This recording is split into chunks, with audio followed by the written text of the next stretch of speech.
ድንጋዮች እንዲያመሰግኑት ያደረገ እግዚአብሔር የ3 ዓመቱን ሕፃን ሊያስችለውና ሊያናግረው ይችላልና ለእግዚአብሔር ይቻላል። ክብር ምስጋና ይድረሰው። ለሰው የማይቻል ለእግዚአብሔር ይቻላል።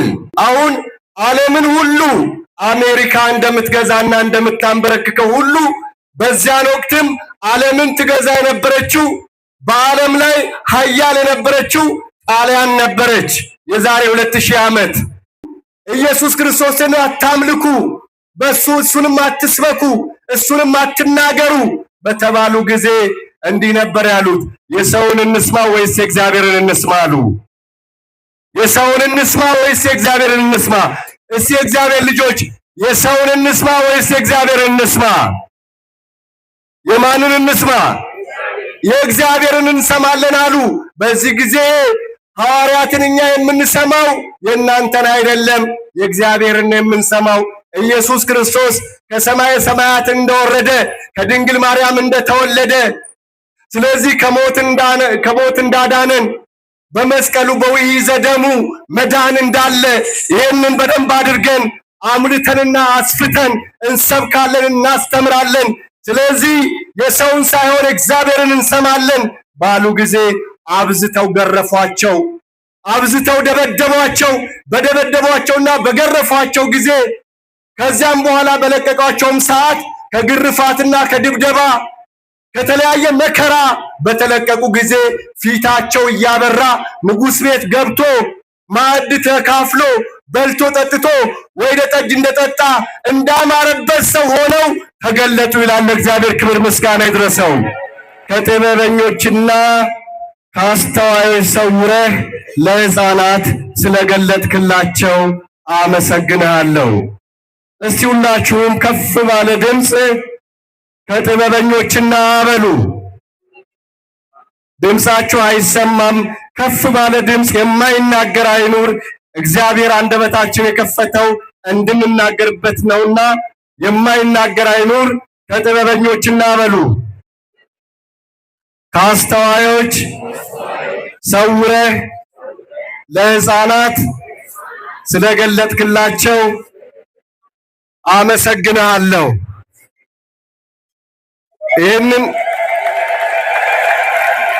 ይህንን የተናገረው ጌታችን መድኃኒታችን ኢየሱስ ክርስቶስ ነው።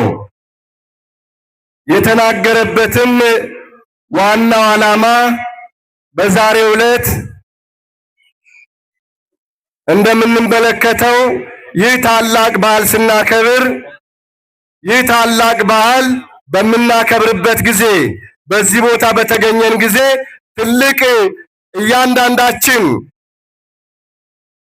አብዛኛዎቻችን በቀጥታ እዚሁ በመምጣት ሌሎቻችን ደግሞ በየቤተ ክርስቲያኑ በየአብያተ ክርስቲያናቱ ደርሰን ወደዚህ በመመለስ ግቢውን በዚህ መልኩ በደመቀ መልኩ ሰማያውያን መላእክትን መስለን እንደ እግዚአብሔር ፈቃድ በእግዚአብሔር ቸርነት እዚህ ጋር የተገኘንበት ትልቁ ዓላማ ሐምሌ 19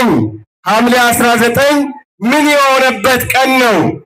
በሃይማኖታችን በቤተ ክርስቲያናችን ምን የተደረገበት ቀን ነው የሚለውን መልስ መመለስ መቻል አለብን። መጽሐፍ እንደሚናገረው በመጀመሪያ ለራሳችን ማወቅ አለብን። ሲቀጥል ደግሞ ለሚጠይቁን መልስ መመለስ አለብን። ከዚህ የተነሳ እንዴት ነው የዛሬውን በዓል በምናከብርበት ጊዜ ታላቅ በዓል ነው። ይሄ በዓል እንደሚታወቀው የእግዚአብሔር ክንድ ክንድህን እጠፍ ወይም ደግሞ እንዲህ አድርግ ማንም ሊለው የማይችለው እግዚአብሔር አምላካችን እርሱ ማዳኑ የተገለጠበት እንደዚሁ ደግሞ መጋቤ ሐዲስ መጋቤ ብስራት የሆነው ሊቀ መላኩ ቅዱስ ገብርኤል ተራዳይነቱን በክንፈ ረድኤቱ የተራዳበት ዕለት እንደዚሁ ደግሞ ቅድስት ኢየሉጣና ቅዱስ ቂርቆስ የሃይማኖታቸው ጥንካሬ የተፈተነበት ዕለት ይህንን የምናውቅበት ዕለት ነው። ስለዚህ ቅድምም እንደተነገረው ሊቃውንትም አስማምተው እንዳስቀመጡት በዛሬው ንባብ ላይ ዋና አድርገን የምንመለከተው ሕፃኑ ቂርቆስ ከእናቱ ጋር ምን ያህል የሃይማኖት ተጋድሎ እንደተጋደለ ነው። እንደምንመለከተው ይህ ሕፃን የ3 ዓመት ሕፃን ነው። የ3 ዓመት ሕፃን ነው። እድሜው ትንሽ ነው። ገና በደንብ መናገር ወይም ደግሞ አረፍተ ነገር ማሳካት፣ አረፍተ ነገር ማሳመር የሚችል ሕፃን አይደለም። ገና ትንሽ ሕፃን ነው። ነገር ግን የእግዚአብሔር ልጆች ለእግዚአብሔር የሚሳነው ነገር የለምና አይሁድ ተነስተው ደቀ መዛሙርትህን ዝም በሉ በላቸው፣ ወይም ደግሞ ሕፃናቱን ዝም በሉ በላቸው ብለው ባሉት ጊዜ እነዚህ ሕፃናት በኢየሩሳሌም የነበሩት ሕፃናት ዝም አሰኛቸው ባሉት ጊዜ እንኳን ሕፃናቱ ይቅርና ነፍስም ሕይወትም ያላቸው ሕፃናት ይቅርና የኢየሩሳሌም ድንጋዮች አይባን ተነስተው አፍ አውጥተው ድንጋዮች እንዲያመሰግኑት ያደረገ እግዚአብሔር የ3 ዓመቱን ሕፃን ሊያስችለውና ሊያናግረው ይችላልና ለእግዚአብሔር ይቻላል። ክብር ምስጋና ይድረሰው። ለሰው የማይቻል ለእግዚአብሔር ይቻላል። እስቲ ከፍ አድርጋችሁ ለሰው የማይቻል በሉ። ለእግዚአብሔር ይቻላል። የማይቻለው ነገር የለም። እሱ ክንደ ብርቱ ነው፣ ክንድን እጠፍ የሚለው የለም። ክብር ምስጋና ለእርሱ ይሁን። እነዚህ ሕፃናት ይህ ሕፃን ከእናቱ ጋር በዘመነ ሰማዕታት ነው የተገኘው። ያ ዘመነ ሰማዕታት የሚባለው ይልቁንም በዋነኝነት ከ60 ዓመተ ምህረት እስከ 313 ዓመተ ምህረት የነበረው የመጀመሪያይቱ ቤተክርስቲያን ገና ቤተክርስቲያን ሕፃን በነበረችበት ጊዜ ቤተክርስቲያን ገና ቀስ እያለች እያደገች በነበረችበት ወቅት በዛን ወቅት ዘመነ ሰማዕታት የነበረበት ወቅት ነው። ምክንያቱም ዘመነ ሰማዕታት የሆነው ሮም ወይም ደግሞ ጣሊያን በወቅቱ አሁን ዓለምን ሁሉ አሜሪካ እንደምትገዛና እንደምታንበረክከው ሁሉ በዚያን ወቅትም ዓለምን ትገዛ የነበረችው በዓለም ላይ ኃያል የነበረችው ጣሊያን ነበረች። የዛሬ 2000 ዓመት በዚህ ጊዜ ነው። ምክንያቱም የጣሊያን ወይም ደግሞ የሮማ ቄሳሮች ነገስታቱ ምን ያደርጉ ነበረ?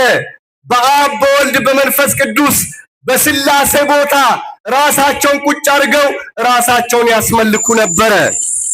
እንደገና ደግሞ ለጣዖቶቻቸው መስዋዕት እንዲቀርብ ያደርጉ ነበረ። ለጣዖቶቻቸው መስዋዕት እንዲቀርብ፣ ለጣዖቶቻቸው ዕጣን እንዲጤስ፣ ጣዖቶቻቸውና እነሱ እንዲመለኩ ያደርጉ ነበረ። ምክንያቱም በተለይም በአንደኛው ክፍለ ዘመን በመካከለኛው ዘመን የዛሬ 2000 ዓመት የተከሰተው የክርስትና እምነት የክርስትና ሃይማኖት ጣዖት ማምለክን የሚቃወም ምክንያቱም ይተአምልክ ዘእንበለ ከኔ በቀር ሌሎች አማልክት አይሁኑልህ፣ ከሰማይ በታች ለየትኞቹም አትስገድላቸው፣ አታምልካቸው፣ እኔ አምላኬ እግዚአብሔር ነው፣ ስሜም እግዚአብሔር ነው፣ እኔ ለአምላክነቴ ለአምልኮ እቀናለሁኝ፣ በአምልኮ እቀናለሁኝ ብሎ እግዚአብሔር ነግሮ ስለነበረ አይሁድና እንደዚሁም ደግሞ በብሉይ ኪዳን አይሁድ በሐዲስ ኪዳን ደግሞ ክርስቲያኖች አማኞች ጣዖት አያመልኩም ነበረ። ስለዚህ ለቄሳርም ዕጣን ማጤስ አይችሉም ነበረ። ስለዚህ አምላክ ስላላቸው ጌታም ሲናገር በሉቃስ ወንጌል ምዕራፍ 6 ቁጥር 24 ላይ ማንም ለሁለት ጌታ ሊገዛ አይችልም ይላል። እስቲ ማንም በሉ። ለሁለት ጌቶች መገዛት አይችልም። አንዱን ይንቃል፣ አንዱን ደግሞ ያከብረዋል። ስለዚህ ክርስቲያኖች ለሁለት ጌታ መገዛት አይችሉም። ሐዋርያትም በግብረ ሐዋርያት ላይ ስንመለከት በተለይም ደግሞ ግብረ ሐዋርያት ከምዕራፍ 1 ጀምሮ የሐዋርያትን ታሪክ የመጀመሪያዊቱን ቤተክርስቲያን ሰማዕትነትና መከራ እንግልት እንዴት ባለው ሁኔታ አብራርቶ ያስረዳል።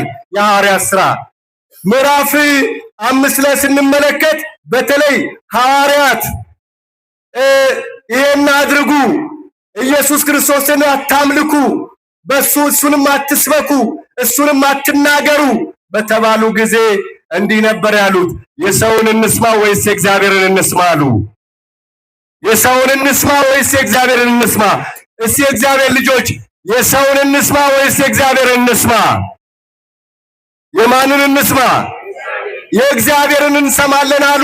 በዚህ ጊዜ ሐዋርያትን እኛ የምንሰማው የእናንተን አይደለም፣ የእግዚአብሔርን የምንሰማው ኢየሱስ ክርስቶስ ከሰማየ ሰማያት እንደወረደ ከድንግል ማርያም እንደተወለደ ስለዚህ ከሞት እንዳዳነን በመስቀሉ በውእይዘ ደሙ መዳን እንዳለ ይህንን በደንብ አድርገን አምልተንና አስፍተን እንሰብካለን፣ እናስተምራለን። ስለዚህ የሰውን ሳይሆን እግዚአብሔርን እንሰማለን ባሉ ጊዜ አብዝተው ገረፏቸው፣ አብዝተው ደበደቧቸው። በደበደቧቸውና በገረፏቸው ጊዜ ከዚያም በኋላ በለቀቋቸውም ሰዓት ከግርፋትና ከድብደባ ከተለያየ መከራ በተለቀቁ ጊዜ ፊታቸው እያበራ ንጉሥ ቤት ገብቶ ማዕድ ተካፍሎ በልቶ ጠጥቶ ወይነ ጠጅ እንደጠጣ እንዳማረበት ሰው ሆነው ተገለጡ ይላል። እግዚአብሔር ክብር ምስጋና ይድረሰው። ስለዚህ መገረፍ ለነሱ ሞገስ ነበረ። ቤተ ክርስቲያን በዚህ በሰማዕትነት በገድል ዝም ብሎ አይደለም፣ በገድል በሃይማኖት በታላቅ የሆነ መከራ በስቃይ ቀኑን ሁሉ እየተገደሉ ቀኑን ሁሉ መከራ እየተቀበሉ ያሳልፉ ነበረ። ለጣዖት አንሰግድም ሲሉ ምን ያደርጓቸው ነበረ? እርጥብ ቆዳ ይመጣል። እርጥብ ቆዳ ይመጣልና ለክርስቲያኖች በእርጥብ ቆዳ ምን ይደረጋሉ? ይጠቀለላሉ። ለአንበሶች ይጣላሉ። የራቡ አንበሶችም ይገነጣጥሏቸው ነበረ። ከእግር ጥፍራቸውም እስከ ራስ ጠጉራቸው ጨርቅ ተጠቅልሎባቸው ፈሳሽ ይቀባሉ። እንደ ሻማም ቀልጠው ያልቁ ነበረ። እንደዚሁ ደግሞ በእሳት ይፈተኑ ነበረ። መከራና ስቃይ በመጋዝ ይሰነጠቁ ነበረ። በዚህ ሁሉ አልፈው አረሜዎችን፣ የሮማ ነገስታትን፣ መኳንንቱን፣ ሹማምንቱን በክርስቶስ መስቀል ስር አሰገዱ። ለእግዚአብሔር ክብር ምስጋና ይድረሰው። ለዚህ እኮ ነው ሐዋርያው ቅዱስ ጳውሎስ ከክርስቶስ ፍቅር ማን ይለየናል? መከራ ነው ወይ? ስቃይ ነው ወይ? ረሃብ ነው ወይ? ስደት ነው ወይ? ወይስ ምንድነው? ወይስ መራቆት ነው? ከክርስቶስ ፍቅር የሚለየኝ የለም። ከክርስቶስ ፍቅር የለም። ስለዚህ ቀኑን ሁሉ እንደ በጎች ቀኑን ሁሉ ስለ አንተ እንገደላለን፣ ነገር ግን በዚህ ሁሉ መካከል ከአሸናፊዎች እንበልጣለን አለ። ክብር ምስጋና ለእሱ ይሁን። እውነት ነው፣ ከአሸናፊዎች እንበልጣለን አለ። ስለዚህ ከዚህ የተነሳ ዘመነ ሰማዕታት የሰማዕታቱ ደም የፈሰሰበት መከራ የወረደበት ስቃይ የወረደበት ነው። ሕፃኑ ቂርቆስም እግዚአብሔር አምላክ ልክ እንደ ሌሎችም እንደ ነቢያትም እንደ ታላላቆችም ከእናቱ ማፀን ጀምሮ የተመረጠ ሕፃን ስለነበረ አንገቤን በተባለው አንገቤናዊው ቅዱስ ቂርቆስ ከእናቱ ከኢየሉጣ ጋራ በዛ መኮንኑ እለእስክንድሮስ ባገኘው ጊዜ በእውነት እግዚአብሔርን ታመልካለህ ሆይ? በኢየሱስ ክርስቶስ ታምናለህ ሆይ ባለው ሰዓት አዎ እኔ ክርስቲያን ነኝ፣ በሱ አምናለሁ፣ እመካለሁ፣ በሱ ነው፣ ሌላ አማልክት የለኝም። ያንተ አማልክቶች የሰው እጅ ስራ ውጤቶችና እንደዚሁ ደግሞ ማዳን የማይችሉ ናቸው። ስለዚህ እኔ የማመልከው እግዚአብሔር ነው፣ በአንተ አምላክ አላመልክም አለ። ለእግዚአብሔር ክብር ምስጋና ይድረሰው። ሕፃን ነው ብሎ ነበረ። ለካስ እግዚአብሔር ከመረጠ እድሜ ምን ዋጋ አለው እንዴ? ለዚህ እኮ ነው ጌታችን ሲናገር ከጥበበኞችና ከአስተዋዮች ሰውረህ ከጠቢባን ከሊቃውንት ምስጢር ከሚያውቁ ፊደል ከጨለፉ ከፊደላውያን ከተመራማሪዎች ብዙ የምርምር ስራ ብዙ ሪሰርች ከሰሩ ታላላቅ ሊቃውንት ፊደል እናውቃለን፣ እኛ አዋቂዎች ነን፣ ከኛ በላይ ምሁር፣ ከኛ በላይ ሊቅ፣ ከኛ በላይ አዋቂ ለአሳር ከሚሉ አዋቂዎች ከጥበበኞች ከነዚህ ሁሉ ሰውረህ ለሕፃናት ስለገለጥክላቸው አባቱ ያመሰግናለሁ። ዛሬም ለቂርቆስ ተገለጠ። ክብር ምስጋና ይድረሰው። እግዚአብሔርን አመልካለሁ አይሆንም። እኔ አምልኮ እግዚአብሔር ነው። ኢታምልክ ዘእንበለ ከኔ በቀር ሌሎች አማልክት አይሁኑልህ። እኔ በእግዚአብሔር ታምኖ በእግዚአብሔር ልቤ አይናወጥም። አይሆንም አለ። አይሆንም አለ። ለካስ ሕፃኑ ለዚሁም ነው ሊቃውንቱ ሌሊት ሲናገሩ ጥቡ ልቡ ለሕፃን፣ የሕፃኑ ልብ ቆራጥ ነው። በመኮንኑ በእለእስክንድሮስ አደባባይ የሕፃኑ ልብ ቆራጥ ነው ስለ ሃይማኖቱ። መጽሐፍም ቢለው እንዲህ ነው፣ ነፍስንና ስጋን የሚገሉትን ፍሩ። ምንና ምንን? ነፍስና ስጋን የሚገሉትን ፍሩ፣ ወደ ጥልቁም ያወርዱትን። ስጋን ገለው ግን ነፍስን መግደል የማይቻላቸውን አትፍሩ አለ። ስለዚህ እመን እንጂ አትፍራ፣ እመን እንጂ አትፍራ ነውና ለክርስቲያን። ስለዚህ ይህ ሕፃን ጥቡ ልብ ወይም ደግሞ ጠንካራ ልብ ነበረው። አላምን አለ። ሊያባብለው ሞከረ። ሊያባብለው ቢሞክር ሕፃናት ይሄን አደርግልሃለሁ፣ ስታድግ ሾመሃለሁ፣ ስታድግ ስልጣን እሰጥሃለሁ። ስልጣን ይሰጥሃል፣ ገንዘብ ይሰጥሃል፣ ወርቅ ይሰጥሃል፣ ይህን ሁሉ ይደረግልሃል። በቤተ መንግስት ላይ ተደላድለህ በደስታ ትኖራለህ፣ የደስታ እንጀራ ትበላለህ በተባለ ጊዜ አይሆንም። ሙሴ እንደተናገረው ሕፃኑ ቂርቆስ የሙሴ ልጅ ነዋ። ሙሴ ምንድን ነው ያለው? ሙሴ ሲናገር እኮ ይኸውላችሁ እንዲህ ነው ያለው፣ ከፈርዖን ቤት እንጀራ ይልቅ፣ ከፈርዖን ቤተ መንግስት ይልቅ፣ ከፈርዖን ምቾት ይልቅና ከግብፅ ቤተ መንግስት ይልቅ በበረሃና በዛ በዋይ በበዛበት አሸዋ በበዛበት ስፍራ በበረሃ ከእግዚአብሔር ሕዝብ ጋር መከራ መቀበል ይሻላል አለ። ለእግዚአብሔር ክብር ምስጋና ይድረሰው። ስለዚህ ልክ እንዳለው ሁሉ ቅዱሳን ያሰለጠናቸው መንፈስ ቅዱስ ነው። አሰልጣኛቸው ማን ነው? መንፈስ ቅዱስ ነው። ስለዚህ ሕፃንም አይሆንም አለ። በዚህ ሰዓት ጠርቶ ትልቅ ጎላ ወይም ደግሞ የብረት ጋን እንዲዘጋጅ አደረገ። በብረት ጋን ውስጥ እርሳስ እንዲጨመር፣ ጨው እንዲጨመር፣ ድኝ እንዲጨመር፣ ቁልቋል እንዲጨመር፣ ያልተጨመረ ነገር የለም። እንኳን የሰው ልጅ ቀርቶ ድንጋይ የሚያሟሟ እሳት ነደደ፣ ውሃን ፈላ። በዛ መካከል በጎላው ቅድም በዝማሬው ሲነገር እንደነበረው ሊቃውንቱም ሌሊት ሲዘምሩ እንዳደሩት ያ የእሳቱ ፍላት ውሃው እንደ መብረቅ ይጮህ ነበር ይላል። ከመድፍ በላይ እንደ መብረቅ ይጮህ ነበር። 14 ሜትር የሚወረወር ነበር ይላል። ውሃው ሲፍለቀለቅ ሲንተከተክ፣ በዛ በሚንተከተከው በዛ በሚፈላው ውሃ መካከል ባየች ጊዜ ሕፃኑን ንጉሥ ሆይ እዘዝ አሉት። ምን ልዘዝ ሲላቸው ወደዚህ እሳት የሚገቡትን እዘዝ፣ ወደዚህ ውሃ ወደ ፈላው ውሃ የሚገቡትን እዘዝ ባሉት ጊዜ የእኛን አምላክ አላመልክም ያሉት ቂርቆስና ኢየሉጣን ሕፃኑን አስገቡ አለ። ቂርቆስ በዛ ጊዜ ኢየሉጣ በዛ ሰዓት እናት ናትና የወለደ አንጀት ወላጆች ለልጃችሁ ምን እንደሆነ ታውቃላችሁና የልጅ ፍቅር ከባድ ነውና፣ በተለይም ደግሞ ልጆች ያላችሁ ይገባችኋል፣ ልጆች የሌላችሁ ሊገባችሁ የሚችል ይሆናል። ግን በዋነኛነት በጣም የልጅ ፍቅር ከባድ ነውና ልጇ በዚህ ውስጥ ሊያልፍ ሲል እንዴት ይሆናል አለች። እንዴት ይሆናል? ምን ይሻላል አለች። ተንቀጠቀጠች፣ ተብረከረከች። በዚህ ሰዓት ሕፃኑ ቂርቆስ ቅድም ጌታ እንደተናገረው ከጥበበኞች ከአስተዋይ ሰውረህ ለሕፃናት ስለገለጥክላቸው አመሰግንሃለሁ አለ። ቅዱስ ዳዊትም እማፈ ደቂቅ ወሕፃናት አስተደለወ ከስብሐተ፣ ከሚጠቡትና ከሕፃናት አንደበት ምስጋና ለራስህ አዘጋጀ፣ ጠላት ዲያብሎስ ያፍር ዘንድ የሕፃናት ምስጋና፣ የሕፃናት አምልኮ፣ የሕፃናት ውዳሴ ጠላት ዲያብሎስን ያቃጥላል። ክብር ምስጋና ይድረሰው። ስለዚህ ይህንን ተናገረ። ከዚህ በኋላ ሕፃኑ እንዲህ አለ፣ እግዚአብሔር አምላክ ሆይ ቅዱሳን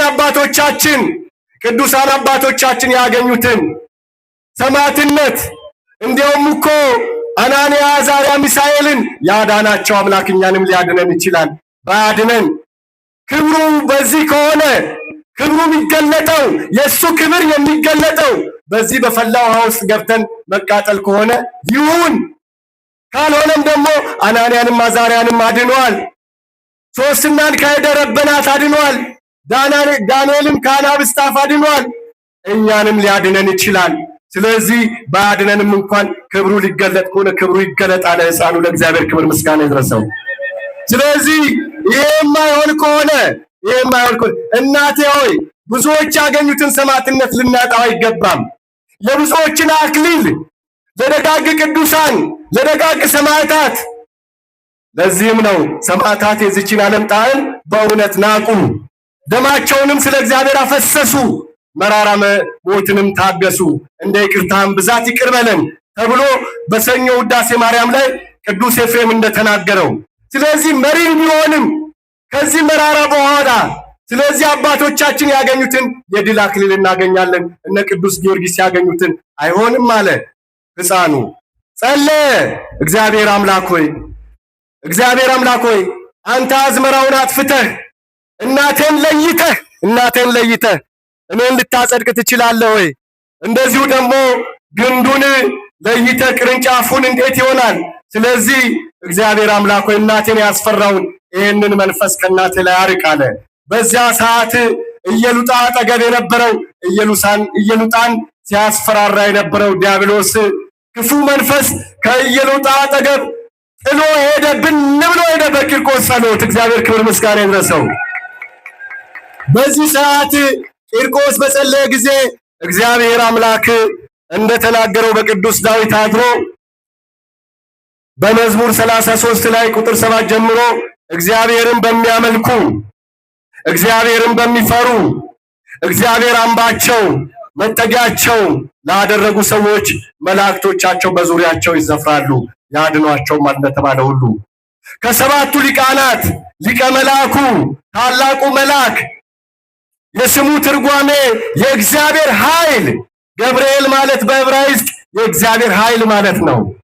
የእግዚአብሔር ኃይል የሆነው መልአክ ብርሃናዊ መልአክ መጋቤ ሐዲስ ለዳንኤል የተረጎመው ትርጉሙን የተረጎመው መጽሐፍትን የተረጎመው ህልሙን የተረጎመው እንደዚሁም ደግሞ ዳንኤል በአናብስት ጉድጓድ በተጣለ ጊዜ ከአንበሶች ያዳነው ትልቁ ዓለሙ ሁሉ የሚድንበትን የዓለሙን የምስራቹን ደብዳቤ መጥቶ ለዓለሙ ሁሉ ያነበበው ዓለምን ሁሉ ያስደሰተ ዛሬ ምስራች በዚህ ከተማ ታላቅ መዳን ሆኗል። የምስራቹን ቃል ይዞ ወደዚች ምድር ተስፋ ወደ ቆረጠችው በለቅሶ ላይ ወዳለችው ምድር መጥቶ እንባዋን ያበሰና ታላቁ ብስራታዊ መልአክ ቅዱስ ገብርኤል ወዲያውኑ ከአምላኩ ተልኮ መጥቶ ያ የፈላውን ውሃ እንደ በረዶ አድርጎ አቀዘቀዘው። ለእግዚአብሔር ክብር ምስጋና ይድረሰው። ከዚያም በኋላ ከዛ ውስጥ ወጥተዋል። ተመልከቱ የእግዚአብሔር ልጆች፣ ዛሬ እነዚህ ሰማዕታት በመልአኩ በቅዱስ ገብርኤል የእግዚአብሔር ኃይል በተሰኘው ዛሬ ሁላችንም መልአኩ ቅዱስ ገብርኤል ብሎ ለጠራው ሁላችሁም እዚህ መጣችሁ ቅዱስ ገብርኤል አምላከ ቅዱስ ገብርኤል ያላችሁ ሁሉ የተለያዩ የነደዱ እሳቶች አሉብን። ሀገራችን ዛሬ ብዙ የዘረኝነት እሳት አለባት። ይህንን እሳት ማን ተልኮ ያጥፋው? ቅዱስ ገብርኤል መጥቶ ያጥፋልን። እያንዳንዳችን የጥላቻ እሳት ያነደድን ዛሬ ዲያብሎስ አያርፍም። የተለያዩ ጎላዎችን የተለያዩ ጋኖችን ዛሬም አዘጋጅቷል። ስለዚህ ሰይጣን አይቦዝንም። ጋኖችን ከማዘጋጀት ውሃ ከማፍላት የተለያዩ እሳት ከመጨመር ከማቀጣጠል ሰይጣን ዛሬም አይቦዝንም። ዛሬ አገራችን በዘረኝነት እያንዳንዱ ሰው በጥላቻ በጥቅም በክስ ቤተሰብ ከቤተሰብ ጋራ ወንድም ከወንድም ጋራ እህት ከእህት ጋራ ዛሬ እኮ ብዙዎቻችን የተጣላናለን። ብዙ እሳት የሆነብን ነገር አለ። ብዙ የነደደብን ነገር አለ። በሽታው እሳት የሆነብን አለን። በሽታው ይፈላብን ወይኔ በሽታዬ እንዲህ ሊያደርገኝ ነው የምንላለን። ለእግዚአብሔር ይቻለዋል። ስለዚህ ከአምላካችን ዘንድ ቅዱስ ገብርኤል መጥቶ ለታመምን ፈውስን ሊሰጥ ይችላል። ለታመምን ለህሙማን እንደዚሁ በተለያየ መንፈስ በሽታ ለታመምን ደግሞ ከመንፈስ በሽታችን መጥቶ ሊያድነን ይችላል።